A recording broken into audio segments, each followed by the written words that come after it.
कर पाएगा जब उसका मन संतोष रहता और भरपूरी आनंद में रहता, उस समय ही परमेश्वर की वो आराधना कर सकता है। మన కుటుంబంలో ఒక చిన్న పిల్లవాడు లేదా ఒక చిన్న పాప పుడతా వచ్చినప్పుడు ఆ కుటుంబానికి సంతోషం ఉంటుంది. अगर देखिए हमारे परिवार में एक नया बच्चा या बेटा या बेटी जिसका जन्म होता है तो हम बहुत ही उत्साह से आनंद मनाते हैं. అయితే ఒక వ్యక్తి జన్మించడం బట్టి ప్రపంచమంతా కూడా ఈ లోకమంతా కూడా ఎంతో సంతోషిస్తూ వచ్చింది.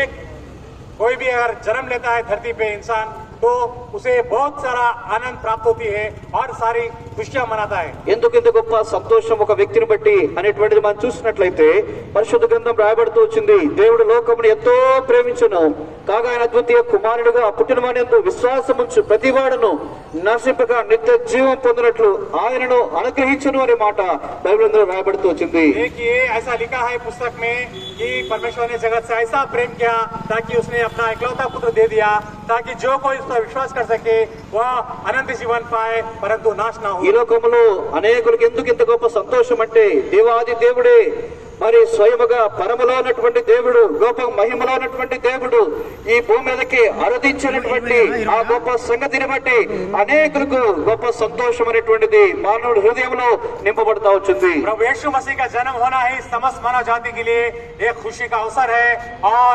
आनंद की भरपूरी है.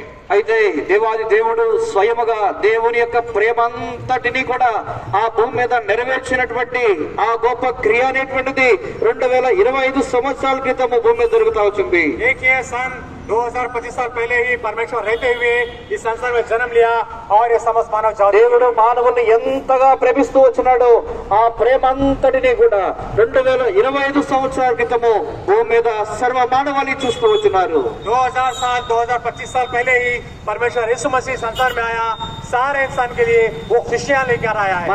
మన తల్లిదండ్రులు మనల్ని ప్రేమించి కేవలము మరి మన యొక్క అవసరతలు మాత్రమే తీర్చేటువంటి వారుగా ఉంటారు. अगर परिवार में देखा गया तो हमारे माँ बाप जो है हमें कितना खुशी दे सकते हैं, उनका सामर्थ्य से ही उतनी ही दे सकते हैं हमें. కానీ యేసుక్రీస్తు ప్రభువారు ఈ లోకంలోనికి అరుదించి తన ప్రేమను ఏ విధంగా కనపరుస్తూ వచ్చినాడు అంటే తన ప్రాణమును పోగొట్టుకోవడానికి ఇష్టపడుతూ వచ్చినాడు. देखिए इतना महान परमेश्वर इस संसार में आया, सारे इंसान के लिए वो देखिए इतना वो प्रेम रखा ताकि उसके द्वारा सब लोग उद्धार पा सके. ఈ భూమి మీద జన్మించడానికి కారణము మరి అనేకమైనటువంటి విషయాలు నేను చెప్పాలని అనుకుంటున్నాం.